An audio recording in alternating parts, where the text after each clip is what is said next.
Okay, what we're going to talk about tonight is why is all the effort that's often required to have an out-of-body experience worth your attention? Why is it worth the effort? Why spend this time and energy devoted to developing this skill? And it comes down to there's a lot of things, of course, we discuss some of them, things we can do, things that we can achieve, but I want to address what I consider to be the most important aspect of this.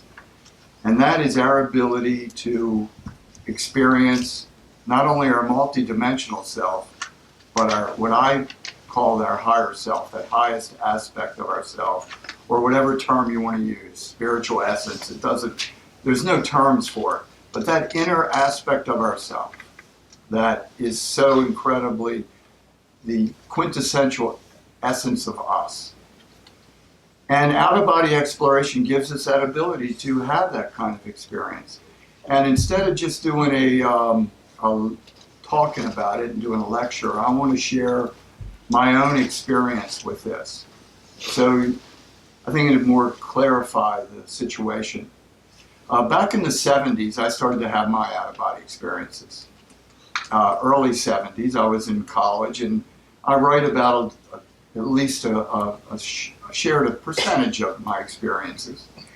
And at the beginning, they were quite mundane experiences. You're moving around through what is now we know as the parallel world or the etheric in a physical-like environment. You're walking in your energy body. Things are quite grounded and very much like it is here. And that was how my experiences were for probably the first year. And you start flying, you start walking through walls. Everything's exciting, of course. I mean, every little element of this is exciting. Because when you first have your out-of-body experience, it's like you're like a child that just got out of the crib. And suddenly everything's exciting, which it is. And you're having these experiences of testing yourself and your capabilities. Floating, flying, walking through walls, having experiences that just to test what you are able to do. And it takes a while. It's a learning curve, learning how to manipulate your non-physical body and how to function effectively in a thought-responsive environment.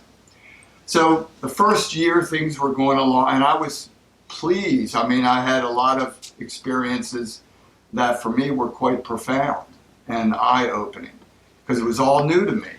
And it was like opened up a whole new world, and I was so excited by the whole thing from the very first day I had my first experience.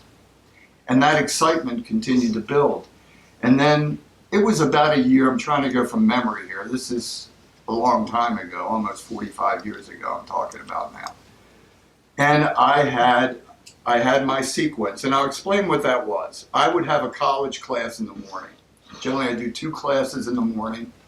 And then I would go to school, come back, eat something, and then I would go to my room and begin to do, at the time, the target technique to initiate my experience.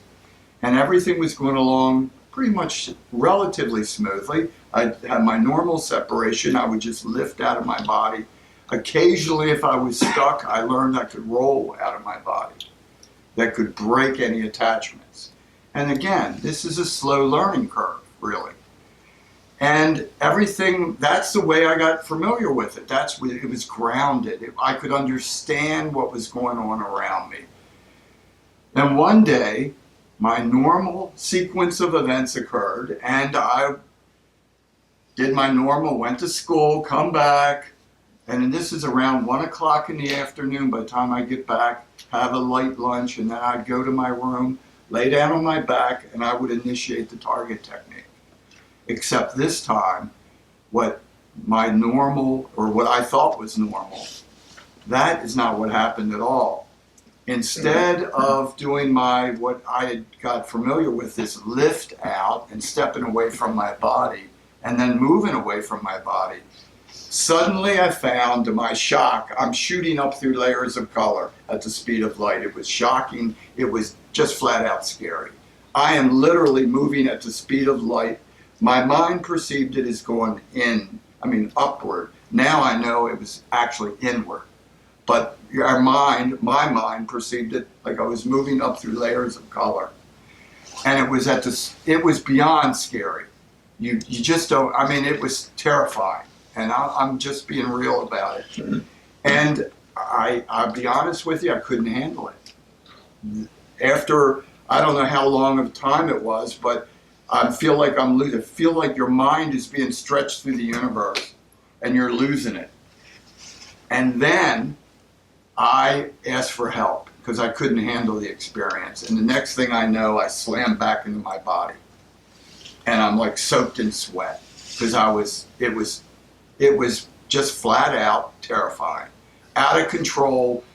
And I didn't understand, I didn't have a clue what was going on. So at that point, I stopped doing my OBE practice and I started to I tried to read as much as I could through different sources. Back in the 70s, there wasn't, especially the early 70s, there wasn't a lot available. That was what I would call good reading.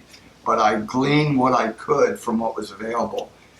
And slowly but surely, I took off, I probably 2 weeks as I'm studying what the hell was that happened to me.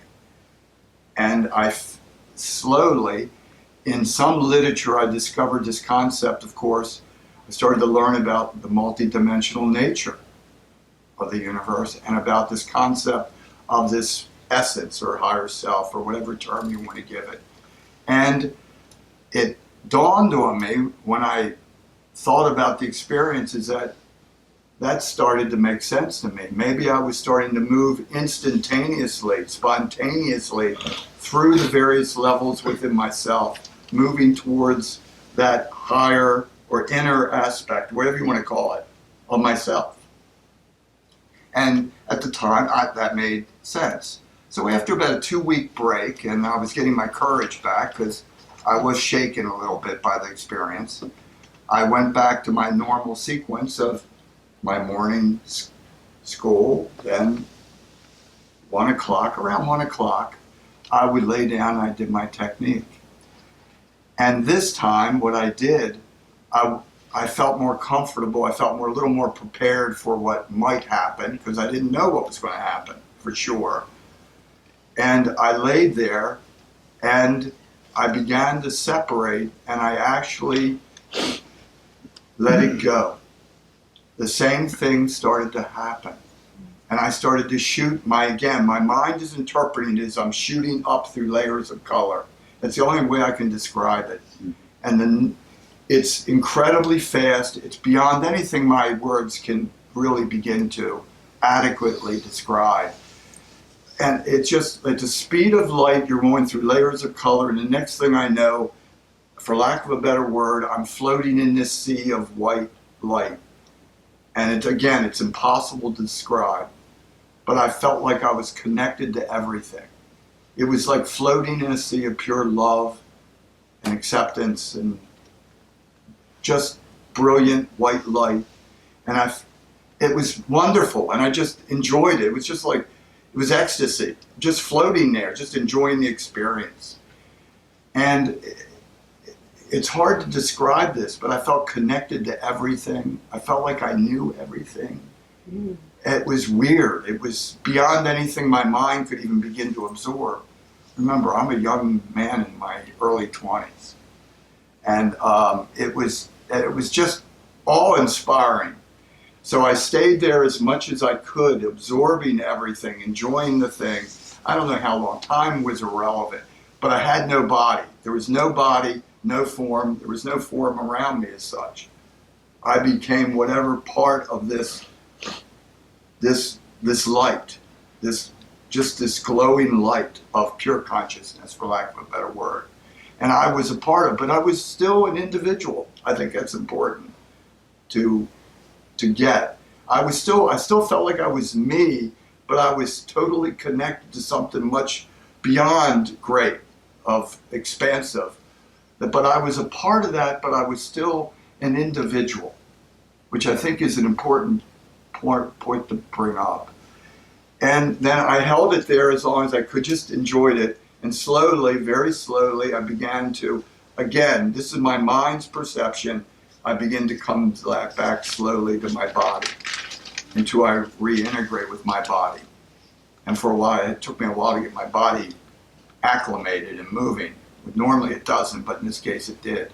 I still vividly remember this, because this, to me, was a real pivotal event. And then I was thinking to myself, oh my God, I know everything. I know everything. And then I realized, as soon as I got back in my body, I was a dumbass again. Literally, couldn't bring back anything worth a darn that I could. And it was so frustrating, because I think, I had it all. Anyway, for whatever reason, my mind couldn't handle that, whatever it was. And here's the thing, what is this experience? This, for me, was a transformational event. And at that moment, in that experience, that's when I truly knew the potential of out-of-body exploration. That's when I fully began to realize how incredibly powerful and exciting it can be, and how expansive it can be. Because a lot of people spend their lives just kind of fleeting around, looking at stuff and examining things, which is fine, whatever you're comfortable with. But we have the ability to experience these other aspects of ourselves. That's what hit me immediately. I remember vividly spending the rest of the day writing this experience down in as much detail as I could, because words didn't convey it. It's almost impossible to convey this type of experience. And I realized that, wow, this is probably potentially, again, maybe this is the exact same thing that the mystics were talking about for centuries and for thousands of years. Everybody has their own, let's just say, cultural context that they're putting their experiences in. But the yogis talk about unification. And it hit me that maybe this is the same thing, that all of these different paths, whether it be Kundalini Yoga, Raja Yoga, whatever path people are on, maybe it's all leading to this kind of experience, and people are just explaining it and using their own reference points to describe the same experience. And of course, they're using their own techniques to get to that state, maybe. And that's when it hit me. This is the real power of out-of-body exploration.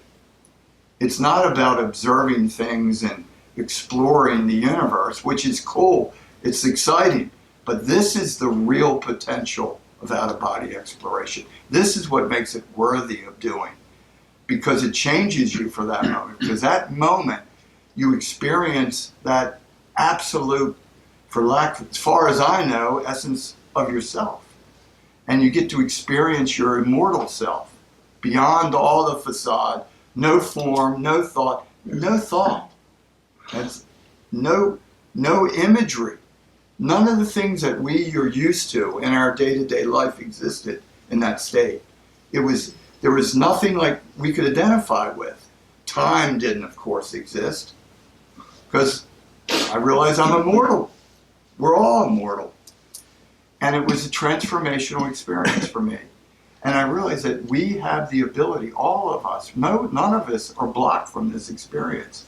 We all have the capability of having this kind of experience through out-of-body exploration. It's just, and what is it really? Actually, now that I look back and I realized as I progressed and had more and more experiences, my mind, often our mind, reaches a reference point based on what we know. And the first thing that hit me is I wasn't going up at all. I was going in. I was going in through the various levels of myself. I was going in through not only through my etheric body, but my astral body, through my, some people say causal or mental body, through my subconscious, through my soul, to wherever this was. And that's what the true journey of consciousness is, this inner journey. That inner journey to experience our true immortal self. And that's the beauty, even though the term, and as I've already said, I don't particularly like the term out of body because it's not clear. The real journey of consciousness is a journey of consciousness inward. Exteriorization, or what today is called out-of-body experiences, is just a minor part of that. It gives us the advantage of exteriorization. In other words, taking your part of your energy bodies and exploring that dimensional space. It gives you that ability to explore other dimensions. For instance, to experience the physical, we need a physical body. To experience the astral, you have to be experiencing your astral body. There's no other way. You have to be in phase, you have to be in sync. You have to be at the same vibrational level. The only reality is the one that you are in vibrating equal to. And in density, same thing.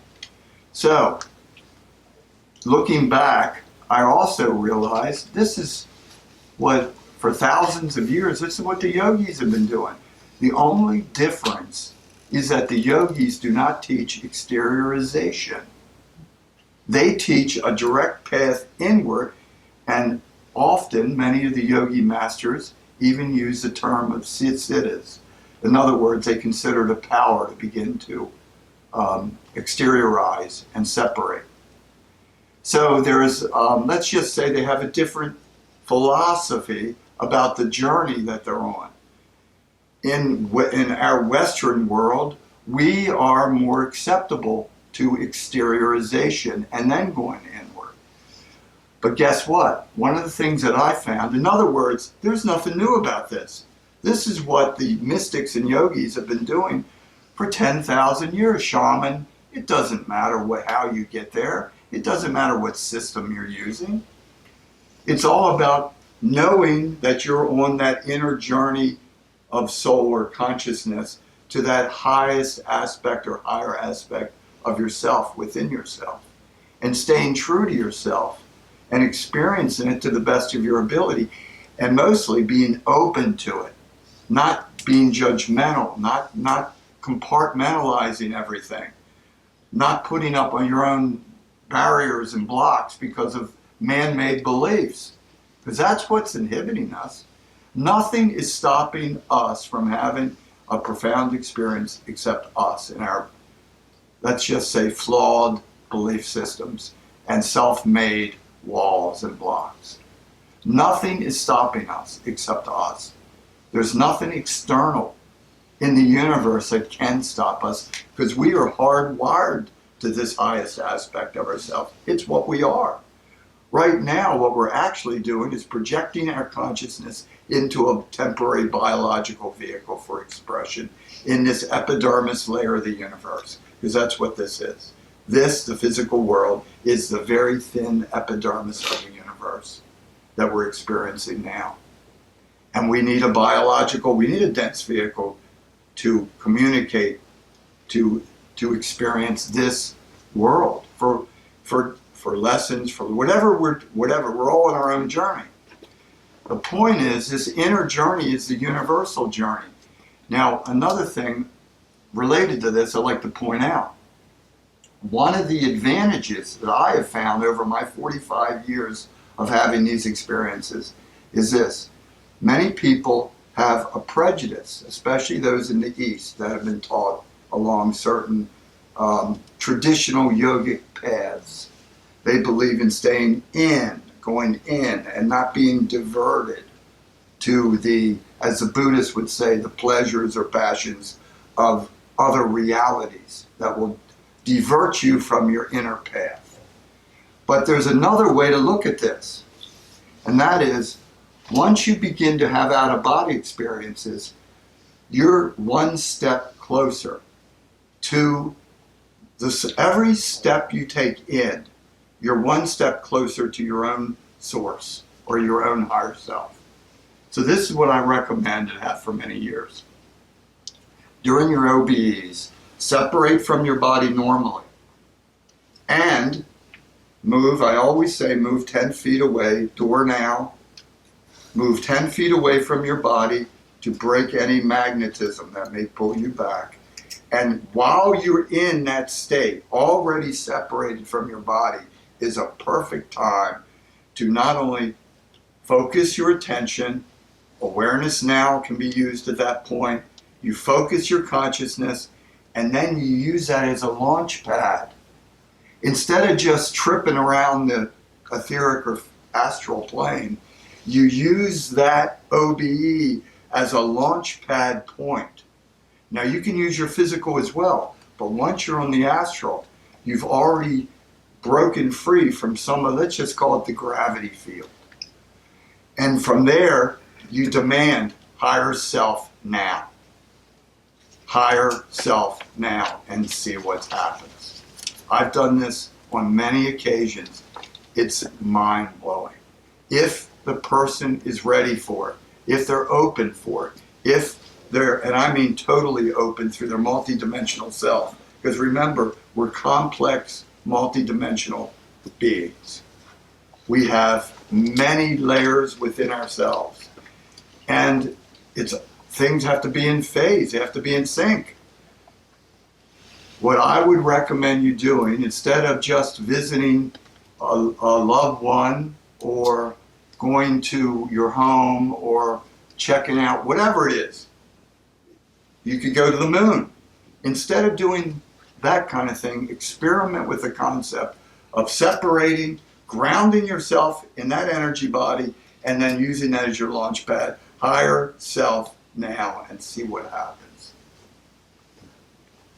Sometimes nothing happens. It depends on the individual. It depends on how open they are to the experience. Another variation of this, which I've taught for many, many decades, is next level now. If higher self now doesn't get you moving, remember, it's an inward journey. If that doesn't do it, experiment. Always experiment with your capabilities of inner journey. That's what this is really about. That's the core element of OBEs, is your ability to explore your multidimensional self in full consciousness. Not just your astral body and your etheric body. That's what most people, that's all they ever do. But go beyond that. Make it a goal to go beyond that. But next level now is another, let's just say, command that you can use in that state. Next, and make it a demand. None of this, next level now. You go for it. You command. You are the commander. Next level now. And see what happens. Experiment with different ways to explore inward. In other words, to become an explorer of consciousness, you don't have to go anywhere. Follow me? There is no place to go because we are an absolute microcosm of the entire multidimensional universe, because we exist on every dimensional space in the entire universe. Think about it. We have an energy body on every major dimensional space. We already are there.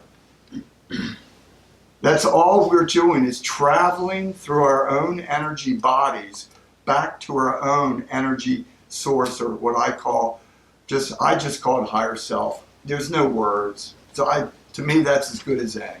That's why I wrote the book, entitled it Higher Self Now, because it was the clearest I could come with.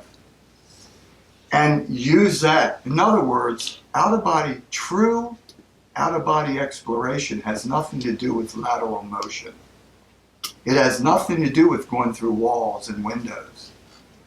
The true explorer, maybe you'll experiment with that, yes, and it's fun.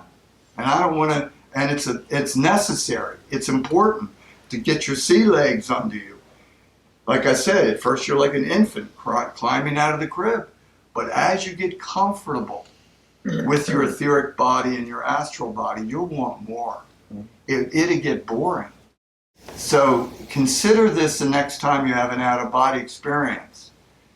And remember, you don't have to go or move anywhere.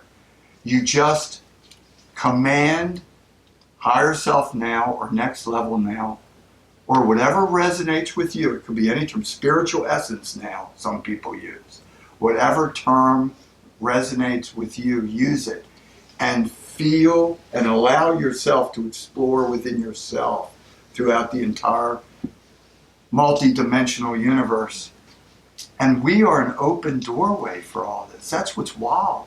Each of us, all of us, animals included, they're the same as us. They're multi-dimensional. It's not just us. Everybody thinks humans are special. No, we're not.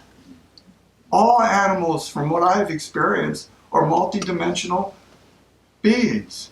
Cows are. Dogs, cats, it doesn't matter. And they're all evolving in many ways similar to us. They're going through experiences, learning things. We're immortal. It doesn't matter how long it takes to have these experiences, because we're immortal. Who cares if it takes 1,000 incarnations to learn love? Really, when you start thinking about it in the totality of immortality, it's like that's how we function as a higher self. We function as immortal beings. Right now, of course, we're fixated on the physical world. We're fixated on this experience we're in. And we're dealing with all the issues associated with this drama that unfolds around us. But in the big scheme of things, this is just a fleeting second in time. Many of us may have been here hundreds and hundreds of times. So we have to begin to look at the bigger picture. But here's the key. All of us, have the ability to become effective explorers of consciousness by going inward. And that is the way to do it effectively and sidestep all the issues that people run into. When you go inward, you're bypassing a lot of the energy issues that people run into. Follow me? The self-created fears that you confront, for instance. The self-created blocks that people run into and have to overcome. All of that is no longer required because you've learned the key to go inward and bypass the dramas, the form-based dramas that are all temporary and fleeting. You don't need those anymore. That's why this is so powerful and so important. It's a direct path to your higher self, I feel. There's no beliefs, and I want to emphasize this. There are no beliefs. There's nothing. There's no beliefs. There's no man-made philosophies associated with this. It's our natural process. This is who and what we are. This is our legacy. This is our future. We all are multidimensional beings awakening to our potential as multidimensional beings. We're all opening to this potential. And we only block ourselves by buying into these silly man-made paradigms, beliefs, that are so prevalent all around us. All of them are fleeting and they'll all be dust. The only thing that matters is that we are hardwired to our higher self and we can experience it now. No external help is needed. No savior is needed because we're already immortal. We're already there. So it's important to own, as the shaman would say, own your power. Own your capability to explore within yourself. Own your own capability to experience your own higher self. And don't allow anything to get it. If that becomes your priority, nothing can stand in its way. Nothing. Nothing man-made can inhibit your growth once you make that commitment to yourself. And that's what's important. Make it a commitment. Make it a daily practice. Make it an absolute, this is what I want, and I'm going to experience it now. There's no future, there's no past, it's all now. That's why I always use the term higher self now. There's no timeline for us that are immortal. And it's all about opening up to our own potential and then living it, doing it, accepting it, embracing it. And who cares about what other people believe? I don't. I don't care what anybody believes, because I know what's real for me. And that's why it's so important to connect to that. Because once you do, all of the illusions just drop away. Because I tell you, all form is a temporary illusion. It's all temporary. Every form-based reality is a crystallized thought form. It's all temporary. And I'm not just talking about the physical, I'm talking about all the dimensional spaces. Form is a crystallized thought form. None of it is permanent.